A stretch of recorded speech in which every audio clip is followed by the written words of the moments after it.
Welcome to the Sacred Window podcast. I'm your host, Christine Devlin Eck. Here at the Center for Sacred Window Studies, we explore and expand on conscious postpartum care. We navigate the overlap of caring for others and caring for ourselves. We honor the transitions, not only in giving birth, but in being alive. Welcome to the conversation. And I will never be the same again. Hello, welcome to the Sacred Window podcast. My name is Christine Eck, and today is the first episode that I am doing solo. I'm delighted to be here, and I'm feeling called to have an exploration about planning for postpartum, why our plans can sometimes get in our way, and how to look at the idea of creating a postpartum plan in a way that's really nourishing, that gives us the flexibility we need, and ultimately holds us in the place we want to be, the way that we want to experience this incredible time, with all the variables that may come about. So thank you for being here.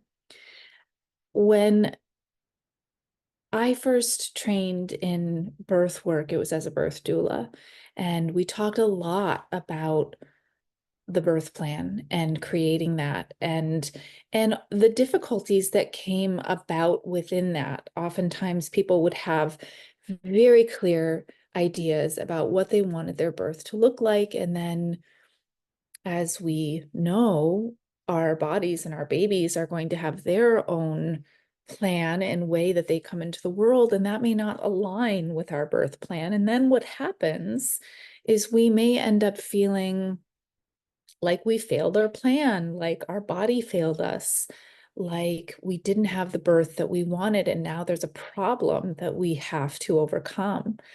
And I've experienced this in witnessing people in the postpartum window, not only others, but certainly myself to certain degrees. So I think we can also look at that as, when I am preparing for postpartum, particularly when we are a person who has an awareness about the importance of the postpartum window, we know that these first weeks are so vital for our long-term health and our bonding with our baby and our relationship with our partners and our understanding of ourselves as a parent and a person with an identity. All of these things are so wrapped up in how nurtured we feel during postpartum. So when we create a plan of support that's based on our prior knowledge, our studies, our firm beliefs, we might not be leaving room for all the variables that are in our lives and in our circumstance, with our new babies, with our older children, with our partners, with our families, with our communities. So how can we create a postpartum plan that holds space for all the other people that we love and who are in our lives? So let's talk about this a little bit. When we hold something really, really, really tight, we are potentially in a place where it could be broken, it could be harmed, it could be restricted, it could be restrained in having the movement that it wants to have. Let's keep that in mind as we try our very best to feel prepared, to feel confident, to support our clients in feeling prepared and feeling confident, while also not holding on to something so tight that we are in danger of causing harm. This is that delicate balance of, like we're bringing in the universal mother principles here, which, flexibility is one of them, and the ability to create a plan that leaves room for surprises. I think we can also look at that vocabulary, right? When we, when I was making notes on this this episode, the term expect the unexpected came out of my mouth. And then I thought, you know what? I don't like that. I don't want things to feel like they have to, like you just have to brace yourself and get ready for some challenge that's about to come out. I don't think that that's how we need to look at it. I think that we can look at it as embracing the unexpected, being ready for surprise, and curious about how we're going to navigate this beautiful dance with these other beautiful beings that are in our life, being our brand new baby, being as if you're a caregiver, being the clients that you're working with, your loved ones, your partner. We can embrace the unexpected. We can embrace the surprises. We can feel ready for them while also holding on to the flexibility we need to move and ebb and flow with what's going on, rather than feeling like we're swimming upstream and we're trying to grasp at something to hold us. There's a difference here, and it starts with a feeling of embrasure, a feeling of trust, a feeling of surrender, not in a way that's like, well, I give up, but in a way that's like, I am ready to receive. I'm ready to find out what's ahead of me. So, in all the things that I do in teaching and caregiving and living my life as a mom and as a business owner, I'm always trying to find simplicity and the true essence and intention of what it is that I want to experience. And that is how I encourage people to move into their postpartum window. And certainly in the way that we as caregivers are guiding our clients. Let's keep it simple and let's keep it to the essence of what is right for that person and that family. Um, Today, I'm just going to talk about 4 things. The first thing is going to be food. So, when we are thinking about being prepared in the postpartum window, how am I going to be fed? How is my body going to be fed? Where is this food going to come from? Who might be able to help me with this food? And what are the kinds of support measures I can put in place that are going to make sure that the food that I'm eating is actually going to be received and be able to nourish me? We all know that not all food is created equal. So, what food makes me feel strong in my body? I can digest this food. I know this food is going to the places in my body that need it. So, this can look a lot of different ways. Sometimes people have, you know, grandmas in their family who are coming in and they're all set to cook. Sometimes, the family members, the helpers might be ready to help, but they don't know how to help. So a little bit of preparation in that area is amazing as a way to prepare. For example, I had both my mom and my mother-in-law who were eager to come in to help. And I knew that there were certain foods I wanted to eat that they wouldn't automatically think to make for me. So I created a tiny little easy recipe collection for them to look at, and they could just take it out, they could make it. They were happy. I was happy. And that worked really, really well. And I went to the steps of making sure those recipes were available during my pregnancy before my baby came. So that was one way that I took to feel prepared. Of course, like meal trains and other kinds of meal delivery things are amazing as well. So maybe it's, gathering dishes, like a list of dishes from local restaurants that are going to be digestible for your body. And of course, there's lots and lots of information on great foods for postpartum, which our students learn, and we've got recipe books. So all of that information is out there. And I won't go down that path because of the depth of that and the time that we have. However, How am I going to be fed? And I'll say for all of these, my partner's going to do it is not the end of that answer.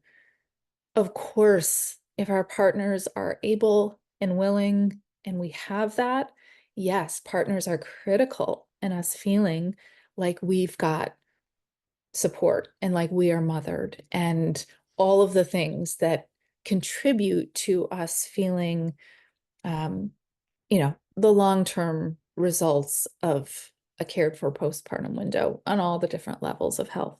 Yes, partners matter. And I say this all the time for caregivers in our program, the doula, the postpartum doula should not be the one that is responsible for the parent's well-being and healing journey.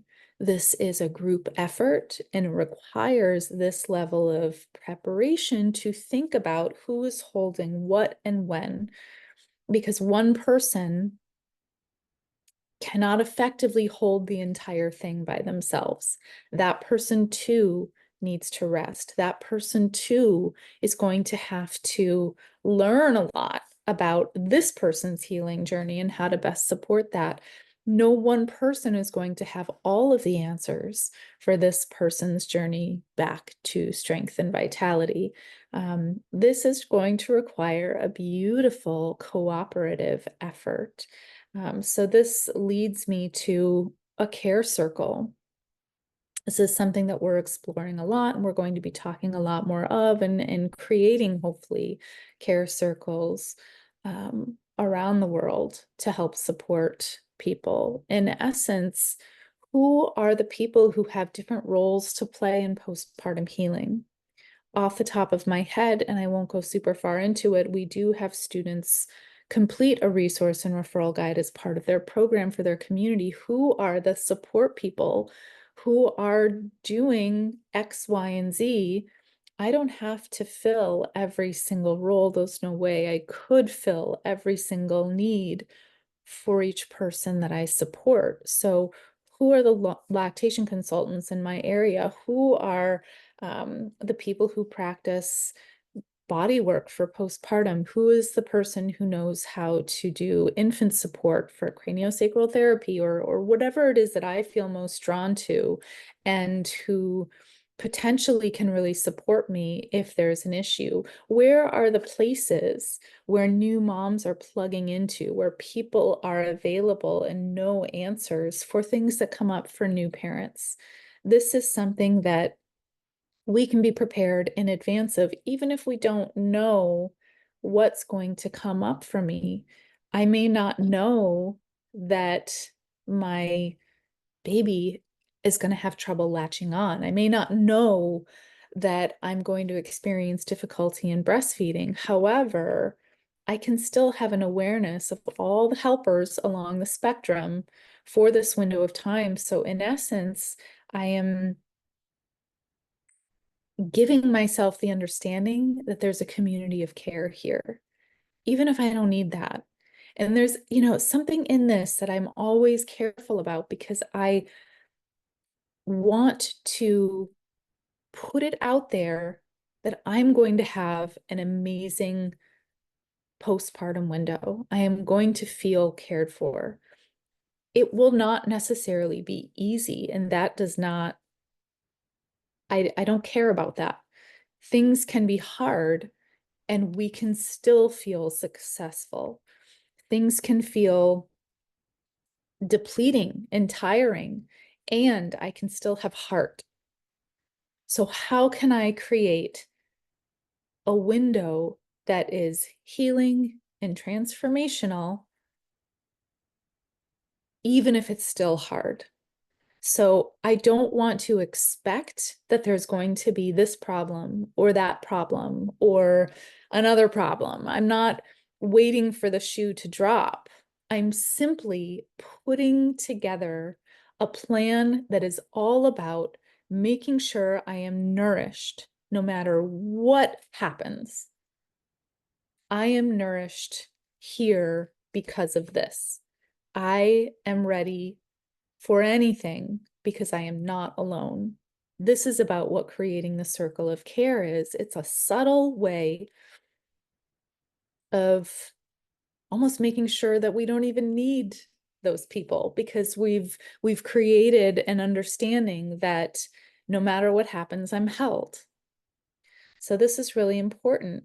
Um, Rest is another one. So we've touched on food, we've touched on caring circles. Now let's talk for a minute about rest. This is something I'm seeing currently of, you know, a family that I'm supporting a little bit, and the mom is really struggling. She is really the one who's responsible for the care of the baby and the care of their older child. She's exhausted. Her baby wants to nurse all night long. The baby is going through a little bit of medical support at the time, so she's uncomfortable, and the partner is really feeling like, well, I don't have the boobs, so I can't really do anything. And I'm really looking at this scenario and feeling so much concern, because there doesn't seem to be an effort that comes first of, you need to rest. And so this is becoming a very, tricky and a situation that must be addressed in some way. And I've been thinking a lot about, how can we set this expectation in the postpartum planning process? Conversations can be had. Sometimes babies are great sleepers, even from the get-go. And oftentimes babies aren't for periods of time. And how can we explore ahead of time how rest is going to be prioritized? Because let me tell you, and I think this, is something we know, but something we need to hear. The body does its healing when we rest. In Ayurveda, we are looking at sattva, rajas, and tamas. These are the mahagunas, the three main qualities. There's rajas, which is activity, tamas, which is inertia, sattva, which is clarity and peace. So we have to have all three of these, and it's that tamasic state, that state of rest and inertia, where we leave the space for things to begin to put themselves back in place where they need to be, so that we can go back into that state of activity. In a yoga practice, we end with shavasana, because we're integrating all of the poses, all of the work, all of the journeying that we did during that time. So that rest piece is essential for digestion. It's essential for the healing of the tissues on all of the levels. It's essential for the mind and the heart, which we'll get to next. So when we are in this postpartum window, rest must be planned for.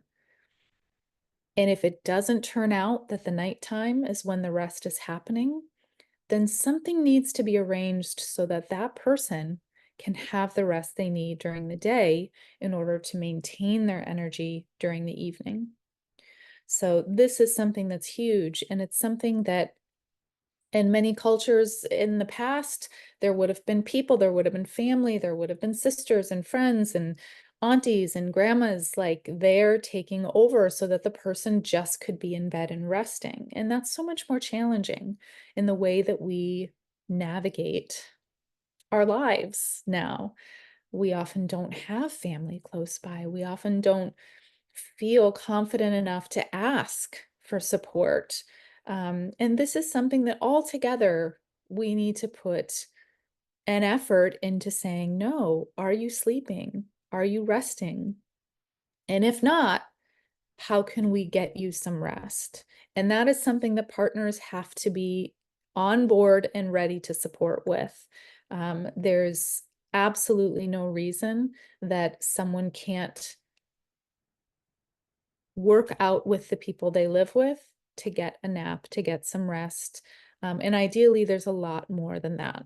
Ideally, it's really been part of the planning process that this person knows and feels confident that they are going to rest, because there's this element of panic, of feeling out of control when we don't actually know when we will sleep. And I remember the scary places that my brain went to, and the behavior that I would start to see come out of me in expression when I didn't feel secure that I was going to sleep. I didn't know when I was going to be able to rest, and that created a feeling of imbalance that I never want anybody to experience.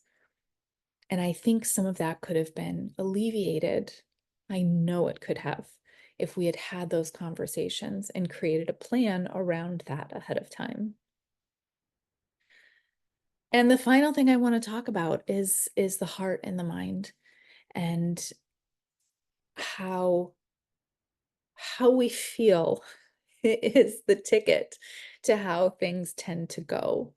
And if we find ourselves slipping into feelings of unworthiness, feelings of doubt, feelings of hopelessness, feelings of inadequacy, um, this is something that we can take action on. You are not at of the mercies to circumstance. You are not simply there to take what comes. You get to decide. And if you are feeling things that are not what you would prefer to feel, let's make a switch with that immediately. There are countless ways that we can look for the love, look for the joy, look for the blessings in our everyday life. And I do feel like part of our circle of care are the people who are supporting us with how we feel inside. So if that's our therapist, if that's our, counselors, if we're looking for additional mental health support, they are part of our circle of care. So they are in place. We we need people who are attending to our wellness on all levels. And from our place of action, it's one thing to have people around us who are looking out and who are helpers, but everything we do to feel our best, to feel like we're healing, needs to start from us. We have to decide, I would like to be happy. I am happy. I'm happy.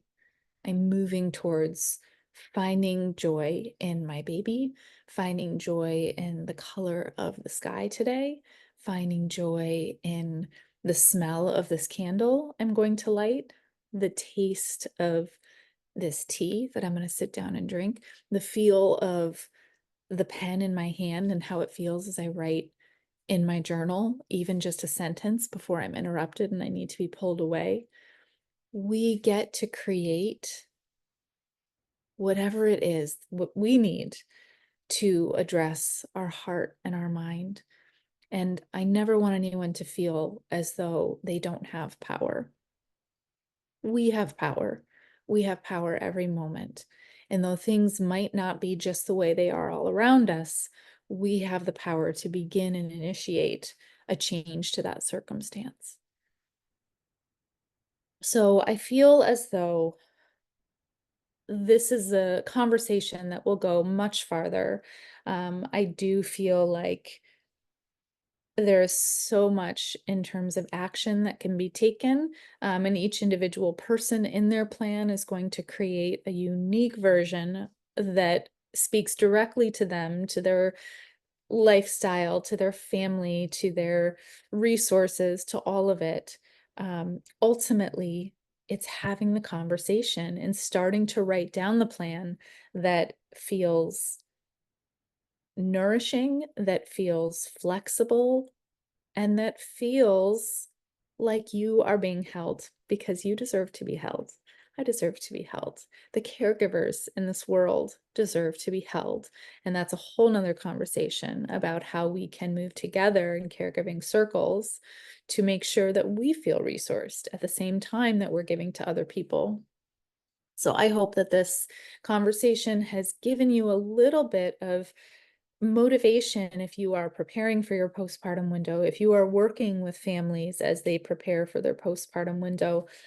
Start creating your safety net and a plan. And if you think about a net, it can move, it can shift, it can stretch in the ways where it receives weight.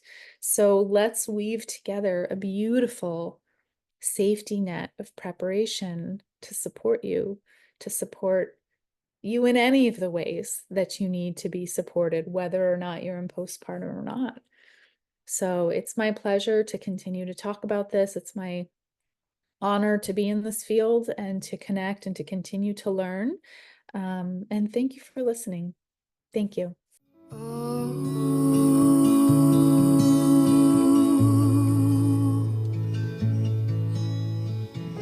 Shanti, Shanti.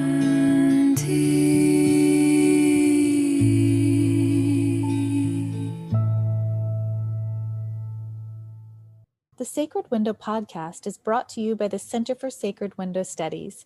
You can visit us to find out more about our online training and mentoring programs, plus resources and products for and about the sacred postpartum window at www.sacredwindowstudies.com. And our music is written and performed by Sarah Emmett. You can hear more of Sarah's music by visiting www.sarahemmett.bandcamp.com.